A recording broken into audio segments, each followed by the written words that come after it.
그들이 예루살렘에 들어가니라. 예수께서 성전에 들어가사 성전 안에서 매매하는 자들을 내쫓으시며 돈 바꾸는 자들의 상과 비둘기 파는 자들의 의자를 둘러 엎으시며 아무나 물건을 가지고 성전 안으로 지나다님을 허락하지 아니하시고 이에 가르쳐 이르시되 기록된 바 내 집은 만민이 기도하는 집이라 칭함을 받으리라고 하지 아니하였느냐.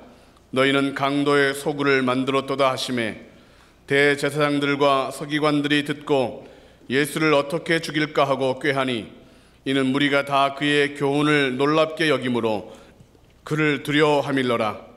그리고 날이 저물매 그들이 성 밖으로 나가더라. 아멘. 교회가 뭔가, 그래서 우리 밖에 써 있잖아요. 하늘 비전 교회. 그 교회라는 건 교인들의 모임이 교회예요. 그러니까 하늘 비전 교인들이 모이는 그 모임, 그래서 회집했다, 모였다 해서 교회인 겁니다. 그러니까 사람이 모인 곳이 교회고요.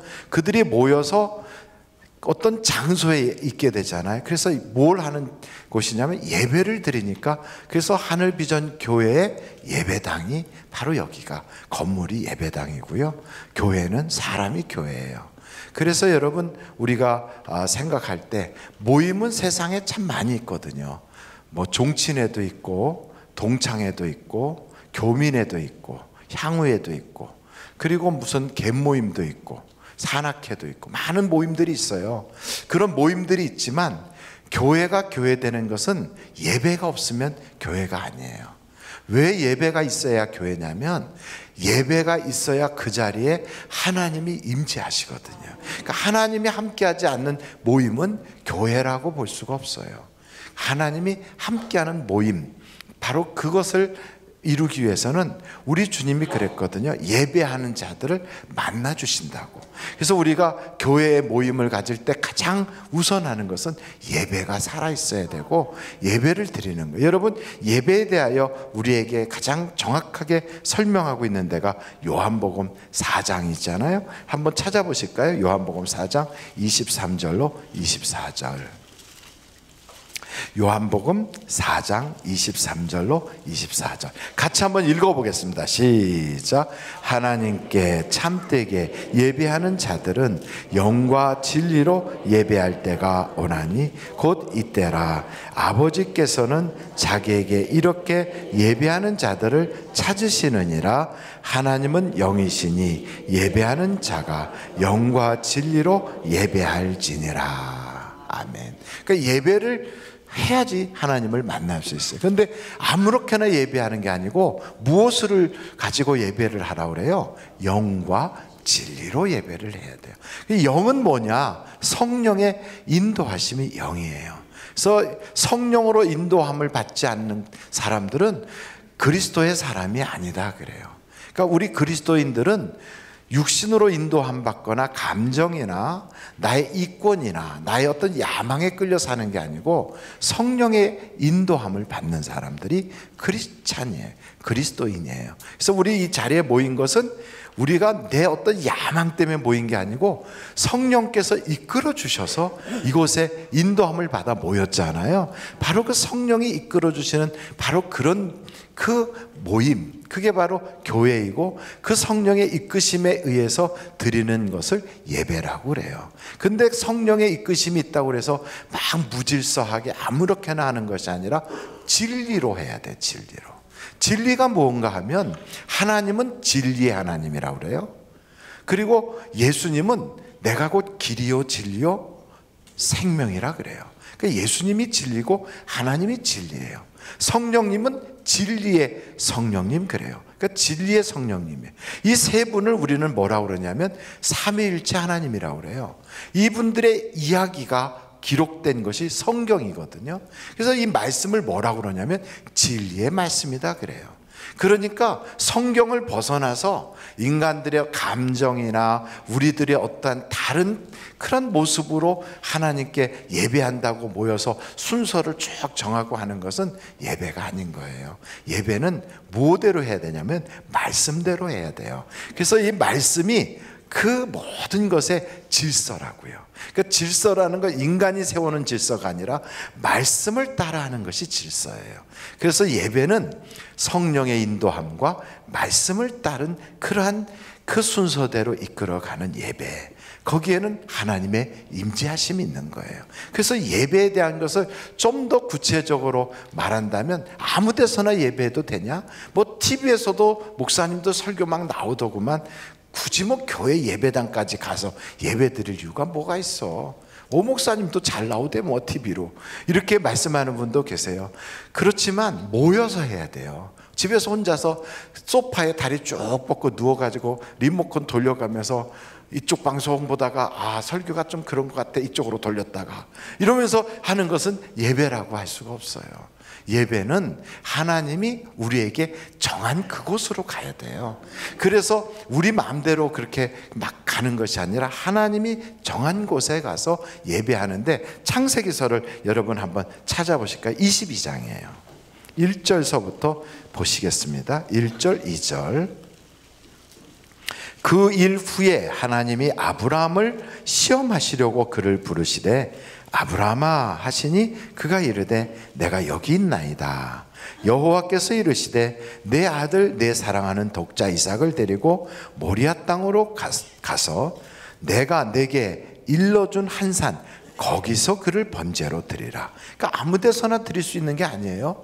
하나님이 지정한 바로 거기로 가라는 거예요. 그래서 5절 한번 보겠어요. 이에 아브라함이 종들에게 이르되 너희는 나귀와 함께 여기서 기다리라. 내가 아이와 함께 저기 가서 예배하고 우리가 너희에게로 돌아오리라. 그러니까 하나님이 딱 지정한 그곳에 가서 예배하는 거예요. 그러니까 우리에게는 하나님께서 우리가 하늘비전 교회 다니는 동안에는 하늘비전 교회 그 예배당이라고 하는 이 자리에서 예배하라 하고 이렇게 지정해 주신 거예요. 우리 지성전에 계신 분들도 비록 영상을 통하여 예배는 드리지만 그곳에서도 바로 어느 교회 예배당이라고 하는 지정된 그곳에 가서 예배를 드리는 거예요. 그래서 예배는 지정된 곳에 가서 드려야 되는 거예요. 근데 아무렇게나 드리느냐? 아니에요. 여러분 예배를 드릴 때 성경 한번 시편을 찾아보실까요? 29편 2절이에요. 시편 29편 2절. 다 같이 한번 읽어보시겠습니다. 시작. 여호와께 그의 이름에 합당한 영광을 돌리며 거룩한 옷을 입고 여호와께 예배할지어다. 그러니까 하나님에게 합당한 예배를 드리는 거예요. 여러분 사람을 내가 식사 대접을 한다고 그럴 때도 그분이 그냥 내 친구다 그러면 야 우리 뭐 가서 먹을까? 그래 우리 간단하게 먹자. 그래 그럼 우리 순두부 한번 먹지? 그러고 가서 먹을 수 있는 거예요. 그러나 내가 만약에 귀하게 여기는 분을 딱 대접한다면 이분에게는 어떻게 대접할까? 그래서 그분에게 여쭤보는 거죠. 뭐 간단하게 하세요. 그렇다고 그래서 그냥 간단하게 앉아서 비빔밥 먹을 수는 없단 말이죠. 그럴 때는 그분을 내가 배려해서 그분의 격에 맞도록 하는 거란 말이죠. 하나님께 예배할 때도 똑같아요. 하나님께서 그냥 편하게 해 이렇게 하셨다 할지라도 우리는 그분의 위상과 격에 맞도록 우리가 정성을 다해서 예배를 하는 거예요. 그래서 예배를 드리러 갈 때 이제 제가 여름이 되기 전이라 미리 말씀을 드리는 거예요. 너무 막 미니스커트를 입어가지고 막 잡아 당겨가지고 앉아있는데 옆에서 이렇게 앉아있을 때 막 민망하게 그렇게 하시면 곤란하다는 거죠. 목사님 그래도 여기서 예배 드린다면 나가서 남자친구 만나러 가야 되는데요. 뭐 이런 사람 있다면 그래도 그럼 손수건이라도 넓은 거 가져와서 앞에 좀 덮고, 그래서 조금 다른 사람들에게 예의를 갖추듯이 하나님께도 예의를 갖춰야 돼요. 어떤 사람은 덥다고 너무 막 노출이 심해가지고 지금 아직 나를 두고 하는 얘기구나 하는 생각이 안 들 때 미리 말씀드리는 거예요. 목사님이 오늘 내가 그러지 않아도 이렇게 옷을 노출하는 옷을 입었더니 나보고 이러는구나, 그러지 않도록. 지금 아직 추워서 지금 옷 까만 옷 입고 지금 두둑하게 입었잖아요. 근데 여름이 되면 막 쪼리 신고 막 이러고선 여기다가 막 푹 패여가지고 눈을 어디다 둬야 될지 모르도록, 그래갖고 막 목사가 앞에서 설교할 때 눈을 공중에다 대고 이렇게 설교를 하고, 사람과 사람이 만날 때 서로 이렇게 보면서 얘기를 해야 되는데 민망해서 눈을 땅에다 깐다든지 사방팔방으로 눈을 돌리면서 이렇게 하게 하면 안 되는 거예요. 그래서 거룩한 옷을 입고 예배를 드리라. 여러분, 그래서 교회 갈 때는 교회 가는 의상 하나쯤은 두라고요. 비싼 옷이 중요한 게 아니고, 여러분, 비싼 옷을 입으라는 게 아니에요. 예배당 가기에 적합한 옷을 딱 입는 거예요. 그래서 어디에 가느냐, 내가 일하러 갈 때는 그 일하는 데 가는 옷을 입고요, 내가 예식장에 간다 그러면 예식장에 가는 적합한 옷을 입잖아요. 그것처럼 교회 간다 그러면 교회 갈 때 입는 옷이 있다고요. 장례식에 갈 때도 장례식에 가는 옷이 있잖아요. 다 그렇게 그분의 그 입장과 그 사정에 맞춰서 해야 되는 것처럼 거룩한 옷을 입고 예배를 드리라 그래요. 여러분, 한번 이사야서 43장 한번 7절 보실까요? 이사야서 43장 7절이에요. 같이 한번 읽어보겠습니다. 시작. 내 이름으로 불려지는 모든 자, 곧 내가 내 영광을 위하여 창조한 자를 오게 하라. 그를 내가 지었고 그를 내가 만들었느니라. 그러니까 뭘 위해서 창조했냐면 영광을 드리라고 창조한 거예요. 그 영광에 대한 내용이 21절에 또 나와 있잖아요. 43장 21절.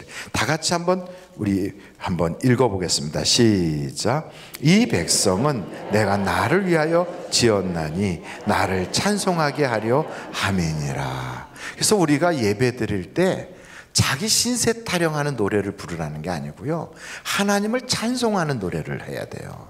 그러니까 어떤 때는 우리가 자기 신세 타령하는 노래를 부르면 감동이 되고 눈물도 날 수 있어요. 그래서 대부분 사람들이 찬양을 이렇게 부를 때 보면 자기 형편에 맞는 찬양을 자꾸 고르고 싶어져요. 근데 우리가 주일날 예배 드릴 때 어떤 찬양을 하는가 보면 하나님께 영광을 돌리는, 하나님을 높이는 찬송을 부르는 거예요. 그래서 여러분, 우리가 하나님께 나가서 찬양할 때 때로는 그 찬양이 뭔가 나하고 좀 안 맞는 것 같다 해도 그 찬송이 하나님을 높이는 거라면 그 예배가 제대로 되고 있는 거예요. 그때 예배를 잘 드리면 하나님이 우리를 만나 주신다고요. 여러분, 주님 만나면 기적이 일어나는 걸 아십니까? 사람을 만나면 역사가 일어나고 하나님을 만나면 기적이 일어나잖아요. 그래서 사람을 만나도 좋은 역사가 일어나려면 우리가 사람 만났을 때 악감정 가지고 뒤통수 치고 침 뱉고 돌아서고 이용해 먹고 그러면 안 되지요. 좋은 역사가 일어나려면 만남을 잘 가꿔야 돼요. 그리고 때로는 서운함이 있어도 참고 잘 고비도 넘기다 보면 서운하게 했던 그 사람이 나중에는 내게 진짜 도움이 되는 사람으로 바뀔 수가 있다고요. 지금 여기서 내가 저 사람 별로 쓸모없는 사람이라고 생각해서 확 외면했지만 나중에 보면 그 사람이 꼭 있어야 되는 그런 일들이 생겨요. 그래서 사람을 우리가 만나는 건 이게 역사가 일어나는 거다, 이런 마음을 갖고요, 하나님을 만나면 기적이 일어나요. 그래서 여러분, 안진뱅이도 주님 만나니까 일어나지요. 앞 못 보던 소경도 주님 만나니 눈을 뜨지요. 그리고 세상에 돈이 단 줄 알고 살았던 그런 사람도 주님 만나니까 돈보다 더 귀한 천국이 있다는 걸 알게 되지 않습니까? 병자도 주님 만나면 병 고치고요, 팔자가 바뀌는 거예요. 그래서 우리는 예수님 만나서 100가지 이상의 복을 받을 그런 작심을 하고 지금 예수 믿는 거 아닙니까? 아멘. 예, 우리는 예수님 만나가지고 100가지 이상의 복을 받겠다고 아주 작심을 했어요. 그래서 그걸 두 자로 딱 줄이면 100작이거든요. 100가지 이상의 복을 받겠다고 작심했다. 그래서 100작이에요. 옆에 분한테 100작이시군요. 우리 한번 같이 인사를 하겠어요. 아, 100작이시군요. 그러면 우리가 이렇게 나는 만작인데 뭐 나는 천작인데 뭐 이렇게 하시겠지만 우리가 그런 마음을 가지고 100가지 이상의 복을 받아야 되겠다. 그리고 내가 그런 마음을 작정하고 교회를 나왔다면 복 받을 생각을 가지고 복 받는 일을 해야 되는 거죠. 그러니까 예배를 드려도요, 그런 마음 가지고 예배를 하는 거예요. 여러분, 그래서 우리가 이사야서 66장 한번 찾아볼까요? 예배는 언제 드려야 되는가가 거기에 또 다 나와 있어요. 이사야 66장 22절. 이사야 66장 22절로 23절 같이 한번 읽어보겠습니다. 시작. 내가 지을 새 하늘과 새 땅이 내 앞에 항상 있는 것 같이 너희 자손과 너희 이름이 항상 있으리라. 여호와의 말이니라. 여호와가 말하노라. 매월 초하루와 매 안식일에 모든 혈육이 내 앞에 나와 예배하리라. 그러니까 예배는 이때 드리라는 거예요. 그래서 자꾸만 교회에서 초하루, 월삭 이러면서 초하루 예배를 드리자고 불러내네. 아니 왜 없던 걸 자꾸 만들어? 목사가 우리를 어지간히 들들 볶는구나, 그렇게 생각하지 마시고요. 성경에 있잖아요. 이때 예배 드리는 날을 딱 정해놨어요. 매 주일마다 예배 드리고, 그리고 초하루에 예배 드리라. 초하루에 예배를 드리는데 초하루가 주일이 아닐 때가 있어요. 그러니까 어떤 때 예배를 드리냐? 새벽에 드리자고 하는 거예요. 그러니까 새벽에 초하루에 딱 6시에 예배를 드리고 각각 일터로 가는 거예요. 너무 멀리 가 계셔서 오시기가 어려운 분은 앱을 통하여 함께 예배에 동참하는 거예요. 그리고 그렇게도 못하실 그런 형편에 있는 분은 가까운 예배당에 가십시오. 그래서 그 가까운 예배당에 가서 거기서 여러분 예배를 그곳에서 드리는 거예요. 하나님께 초하루에 예배 드리고, 그리고 주일에 예배 드리고, 우리가 해외에 나가서 여행을 하든지 혹은 국내에 어디에 출장을 가든지 본 성전에 오지 못하는 그런 처지가 되면 가까운 예배당을 찾아서 예배를 드리잖아요. 저하고 제 아내하고 또 그때 같이 갔던 신영회 목사님 뭐 이런 몇 분들이 아프리카에 간 적이 있었어요. 그때 아프리카에 갔었는데 그 아프리카까지 돈을 많이 들여서 가니까 사람들은 관광을 한다고 막 새벽부터 일어나서 관광을 쫙 막 나가요. 왜냐하면 빨리 새벽에 나가서 관광을 해야 뭐 응하는 사자도 만나고 무슨 코끼리도 만난다고 막 나가더라고요. 근데 그날이 주일이었거든요. 그래서 우리는 예배 드리고 가자. 그래서 예배를 드렸어요. 한 10시부터 예배를 드렸어요. 남들은 아침에 7시에 다 나갔어요. 호텔이 텅텅 비었어요. 한 사람도 없어. 호텔에 직원들이 청소하러 왔다 갔다 하고 막 그래요. 근데 이제 거기서 예배를 드리겠다고, 그러고선 우리는 모여서 예배를 드렸어요. 그리고 하나님, 오늘은 주일인데 우리가 헛되이 보내지 않게 해주세요 하고 예배를 드렸어요. 다른 사람들은 뭐 그냥 여기까지 왔으니까 구경한다고 막 그러고 갔어요. 저는 그때가 저희 결혼 한 35주년인가 그래서 모았던 것 가지고 이렇게 해서 저희 아내하고 같이 가면서 저 옆에서 좀 도와달라고 신목사님도 같이 하고 뭐 이렇게 했던 것 같아요. 그래서 같이 이제 예배를 다 드리고 났더니 그곳에 있던 그 직원들이 케이크 같은 거를 딱 준비해 가지고 찬양을 하면서 우리한테 오더라고요. 우리는 여기 정원 같은 데서 이렇게 예배를 드렸는데 보니까 그 친구들도 크리스찬이었던 거예요. 우리 예배 드리는 걸 보고 또 옆에서 얘기를 들었나 봐요. 그 친구들이 그 예배에 같이 동참한다고, 그 중에 목사님도 계셨어요. 케이크 같은 걸 준비해가지고 찬양을 하면서 쫙 와가지고 우리를 이렇게 쭉 둘러싸갖고요, 우리를 향하여 찬양을 불러줘요. 얼마나 감동이 됩니까? 밖에 나가서 사자 구경하는 것보다 훨씬 낫어요. 그래서 막 그분들하고 같이 그냥 그렇게 찬양하고 감사하고 그랬더니 그분들 중에 한 사람이 딱 오더니 우리를 축복하고 싶대요. 그래서 고맙다고 축복기도 해달라고 그랬더니 축복을 막 하는데 아프리카 말로 막 축복을 해줘요. 그래서 무슨 말인지 모르지만 그냥 아멘 아멘 했어요. 그랬더니 와서 꼭 안아줘요. 그러면서 우리한테 그래요. 너의 결혼을 축하한다 그래요. 어떻게 들었는지 아마 그 같이 갔던 사람이 살짝 얘기했나 봐요. 너의 그 애니버서리를 축하한다. 막 감동이 됐어요. 저는 감동했는데 제 아내는 너무 좋았는지 질질 울더라고요. 그리고서는 너무 좋아가지고 그 친구들한테 막 팁을, 주머니에 있는 돈을 확 갖다 줬어요. 그리고서 이제 출발을 했어요. 그때 출발할 때가 거의 12시 다 돼가지고 출발한 거예요. 대낮에 다, 이때는요 짐승들이 너무 뜨거우니까 다 들어간대네요. 근데 그때 출발했는데 출발해서 딱 가자마자 사자들이 나와서 여러 하고 쳐다보고 있는 거 있죠. 그러고 나선 표범도 나와서 쳐다보고, 코끼리 떼가 한 200마리인가 300마리가 저희 앞으로 한 번에 쭉 지나가면서 이러고 지나가요.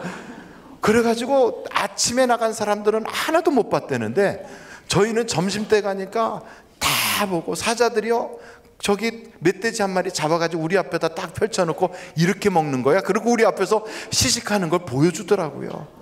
와, 그래가지고 뭐 정말 온갖 걸 다 봤어요. 제가 그때 깨달은 게, 예배하고 시작하니까 하나님이 더 좋게 하시는구나. 그러니까 우리 인생에 가장 먼저 앞서야 되는 게 예배거든요. 예배하면 주님이 도와주세요. 참 놀라운 거예요. 그래서 그 기쁨을 맛보고 나면 우리는 어디 가든지 예배 장소를 찾게 되는 거지요.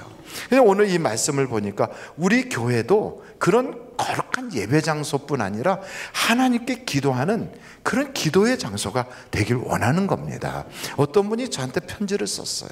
보내줬는데 우리 교회 집사님이에요. 목사님 바쁘실까 봐 직접 찾아뵙지 못하고 글로 보냅니다. 목사님, 우리 교회가 예배 시간에 기도를 한 1시간쯤 했으면 좋겠어요. 그리고 금요일날 같은 때는 한번 기도를 앞에서 목사님들이 이끌 때 1시간 정도 쫙 좀 이끌어 주셨으면 참 좋겠습니다. 그러면 우리 교회에 성령의 임재가 굉장히 강하게 나타날 것 같아요. 그러시더라고요. 저는 그걸 딱 보면서 그러고 싶은 마음이 왜 없겠어요. 금요일날 그렇게 하고 나면 지하철 끊어졌다고 난리가 날 텐데, 그래서 그걸 못하는 거예요. 또 청소하고 가시는 분들도 교구마다 찬양하고 청소하고 가는데 그 다 막 기도하고 있으니까 청소를 못하니까. 그리고 2부 철야가 또 있고, 주일날 예배 때는 그 다음 예배가 막 이어지고. 그래서 하려면 예배 다 끝난 오후 시간, 저 저녁 때 마지막 예배 5번째 끝나고 그때 하시든지, 아니면 개인적으로 오셔서 교회 예배당이 항상 열려 있으니까 그때 기도하실 수 있거든요. 우리 목사님들이 거의 매일같이 기도하고 계세요. 그래서 일주일에 7시간 이상 기도해야 강단에 선다고 그러면서 기도를 하시잖아요. 다 그렇게 지금 기도하고 계셔서 나오시면 외롭지 않을 거예요. 빈자리 이렇게 아무 데나 앉으셔서 기도하시고 찬송이 쫙 낮이고 밤이고 항상 이렇게 틀어져 있거든요. 여러분, 기도는 우리 주님이 우리에게 복 받으라고 열어놓으신 거예요. 아무리 하나님이 100가지 복을 주신다고 약속을 했어도요, 구하지 않으면 받을 수가 없어요. 구해야 주시는 거예요. 좋은 식당에 가서 딱 앉아서 가만히 있어 보십시오. 아무것도 안 나와요. 손 들고 아 여기요 그러면 예 주문하려는데 아 예. 그럼 주문을 해야 음식이 나와요. 하나님도 우리에게 그랬어요. 구해야 주신다는 거예요. 성경에 100가지 1000가지의 수많은 언약이 있어도요, 구하는 자에게 주시는 거예요. 그래서 기도는 하나님이 우리에게 축복의 장으로 열어놓으셨고요, 기도할 줄 몰라도 괜찮대요. 어린아이가 아버지에게 말하는 것처럼 이야기하면 다 된대요. 그리고 여러분, 기도할 때 뭐 복잡하게 할 거 없대요. 중언부언하지 말아요. 그리고 우리는 기도하면서 하나님이 주실 걸 믿으래요. 애들이 엄마 밥 줘 그러면 밥 줄 걸 믿고 그렇게 구하는 것처럼 믿으라는 거지요. 그래서 믿음에는 2가지가 있어요. 살아있는 믿음과 죽은 믿음이 있어요. 그러니까 살아있는 믿음으로 구해야, 그래야 이 산이 들려 저기 바다에 들어가라 해도 들어갈 정도로 산 같은 문제도 해결받는 거예요. 그렇다면 우리가 묻고 싶잖아요. 목사님, 그럼 죽은 믿음과 산 믿음이 어떤 차이가 있어요? 뭐가 죽은 믿음이고 뭐가 산 믿음인가요? 성경에 다 나와 있어요. 한번 여러분 성경의 야고보서를 한번 찾아보세요. 야고보서 2장인데요 14절이에요. 같이 한번 읽어보실까요? 시작. 내 형제들아, 만일 사람이 믿음이 있노라 하고 행함이 없으면 무슨 유익이 있으리요? 그 믿음이 능히 자기를 구원하겠느냐? 15절 계속 18절까지 이렇게 읽을 거예요. 만일 형제나 자매가 헐벗고 일용할 양식이 없는데 너희 중에 누구든지 그에게 이르되 평안히 가라, 덥게 하라, 배부르게 하라 하며 그 몸에 쓸 것을 주지 아니하면 무슨 유익이 있으리요? 이와 같이 행함이 없는 믿음은 그 자체가 죽은 것이라. 어떤 사람은 말하기를 너는 믿음이 있고 나는 행함이 있으니 행함이 없는 내 믿음을 내게 보이라. 나는 행함으로 내 믿음을 내게 보이리라 하리라. 그러니까 산 믿음과 죽은 믿음의 차이는, 죽은 믿음은 말만 하는 거예요. 지식으로 알기만 하는 거예요. 이게 믿음인 줄 알아요. 여러분, 성경을 잘 알아. 아브라함의 아들이 이삭인 걸 알아. 근데 그게 우리의 삶에 무슨 도움이 됩니까? 기도하면 응답 주신다는 걸 알아. 근데 그게 우리에게 무슨 큰 유익이 있겠어요? 행함이 없으면 아무 소용이 없는 거예요. 그래서 아브라함의 아들 이삭이, 그거 알지. 그렇다면 이삭이란 존재가 어떻게 이 땅에 존재하게 됐나? 아브라함이 인내로 하나님을 믿었더니 약속대로 주신 거다. 그렇구나. 내가 어려워도 막 불평하고 원망하지 말고 인내해야 되겠구나. 그리고 인내를 딱 우리의 삶으로 가져가는 거예요. 마찬가지로 기도하면 응답 주신다. 아는 것으로 끝이 아니라 기도를 해야지요. 행하는 거예요. 그래서 여러분, 구할 때 사람들에게 막 보이려고 막 그렇게 하지 말고 은밀하게 기도하면 하나님이 들어주세요. 근데 기도할 때 몇 가지 주의할 점이 있어요. 여러분, 기도할 때 주의할 점은 싸우지 말아야 돼. 싸우지 말아야 돼. 기도하면서 막 싸우는 사람들이 혹 있다면 그러면 응답이 없나 봐요. 디모데 한번 찾아보실까요? 디모데 전서예요. 2장 8절입니다. 디모데 전서 2장 8절 같이 한번 읽어보실까요? 시작. 그러므로 각 처에서 남자들이 분노와 다툼이 없이 거룩한 손을 들어 기도하기를 원하노라. 그러니까 주로 남자들이 대빵 싸우나 봐요. 근데 요즘은 여자들이 더 잘 싸워요. 무섭게 싸우죠. 그래서 하여간 싸우면 안 돼요. 교회 다니는 사람은 싸우면 안 돼요. 옆에 분들한테 그러세요. 싸우지 맙시다. 시작. 싸우지 맙시다. 왜 우리가 싸우지도 않았는데 이런 얘기 하느냐? 한국 교회를 대표해서 우리가 서로 그렇게 얘기한 거예요. 싸우지 말아야 돼요. 뿐만 아니고 집에서 자기 배우자 괴롭히지 마세요. 성경에 뭐라고 나왔냐면 베드로 전서 3장 7절 말씀 보세요. 베드로 전서 3장 7절 다 같이 읽어보실까요? 시작. 남편들아, 이와 같이 지식을 따라 너희 아내와 동거하고 그를 더 연약한 그릇으로 또 생명의 은혜를 함께 이어받을 자로 알아 귀히 여기라. 이는 너희 기도가 막히지 아니하게 하려 함이라. 그러니까 자기 아내, 요즘은 옛날에는 아내가 연약했는데 요즘은 남편들이 연약해요. 남편들을 좀 불쌍히 여겨야 돼요. 그냥 집에서요, 눈 떴다고 후라이팬으로 때렸다는 얘기가 있어요. 그러면 어떻게 돼? 삼식이라고 막 구박한다고. 그럼 어떻게 하라는 거예요? 어떻게, 밖에서 놀 데가 없잖아요. 남자들이 어디 가서 놀아요? 남자들이 밖에 나가서 놀려고 나가면 무서워.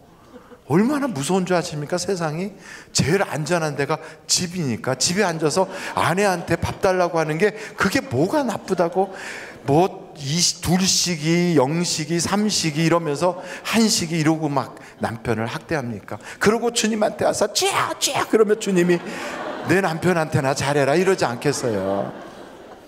남자들도 똑같아요. 아내한테 그렇게 괴롭히고 막 그래 놓고서는 교회 와갖고 하나님한테 전능하신 아버지 하나 이러면 야 시끄럽다, 야 내 마누라한테 좀 잘해라 이러지 않겠어요? 그러니까 기도가 막힌다니까요. 그러니까 기도가 막히지 않고 쫙 열려지려면 싸우지 말고 집에서 자기 배우자에게 잘하고 그러면서 하나님께 와서 기도해야 응답이 있는 거예요. 그러면서 우리가 기도할 때 감사하고 깨어 기도하래요. 여러분, 기도하는데 불평하며 기도하면 안 돼요. 기도하면서 아무개 다리가 똑 부러지게 해주시고, 누구는 교통사고 팍 나게 해주시고, 누구는 그냥 애들이 그냥 다 병들게 해주시고, 이러면서 저주해 가면서 하면 그 기도는 들을 수가 없어요.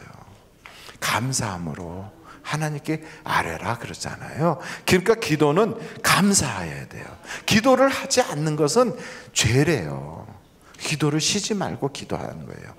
깨어 있지 못하다는 것을 다른 말로 말하면 기도하지 않는다는 거예요. 그래서 기도 요즘 안 하고 계십니까? 요즘 기도가 좀 뜸해지셨습니까? 그러면 영적으로 잠든 거예요. 그래서 힘써야 돼요. 뭐에 힘써야 되냐? 기도하는 일에 힘써야 돼요. 기도에 힘쓸 때 여러분 우리의 속이 사랑으로 가득하고 감사로 가득하고 은혜가 가득해요. 기도하지 않는 사람은 교회 다녀도 은혜를 못 받아요. 목사가 워낙에 좀 시원찮아서 그렇다고 할 수도 있어요. 그런데 모세가 목회하던 저 광야에서도요, 그들이 깨어 기도하지 않으면 모세한테 원망하고 불평하고 막 그래서 온갖 시험 다 당해요. 그런데 깨어 기도하잖아요. 그러면 목사가 없는 곳에서도요, 하나님의 은혜가 넘쳐나게 해주시는 거예요. 그래서 우리는 깨어 기도해야 돼요. 할렐루야. 그래서 기도할 때 가장 중요한 마지막 한마디, 용서하며 기도하라. 어떤 사람은요, 용서하지 못하는 거예요. 여러분 한번 마가복음 11장 24절로 25절 보고 마치도록 하겠습니다. 마가복음 11장 24절로 25절 다 같이 한번 읽어보실까요? 시작. 그러므로 내가 너희에게 말하노니 무엇이든지 기도하고 구하는 것은 받은 줄로 믿으라. 그리하면 너희에게 그대로 되리라. 서서 기도할 때 아무에게나 혐의가 있거든 용서하라. 그리하여야 하늘에 계신 너희 아버지께서도 너희 허물을 사하여 주시리라 하시니라. 그러니까 마음에 앙금이 있거나 용서하지 못한 것 있으면 흘려보내세요. 용서해 버리세요. 내가 용서하노라 하고 소리를 내보세요. 아무개 내가 용서해 이렇게 말하고 내가 진짜로 용서했다고 그렇게 선포하고 용서를 해버리세요. 그리고 주님께 기도하면 100가지의 복을 받게 되거든요. 우리는 100가지의 복을 받기로 작정한 사람들, 백작이란 말이에요. 그 복을 여러분들이 기도하는 이 집에서 다 누릴 수 있기를 주님의 이름으로 축원합니다. 우리 함께 기도하실까요?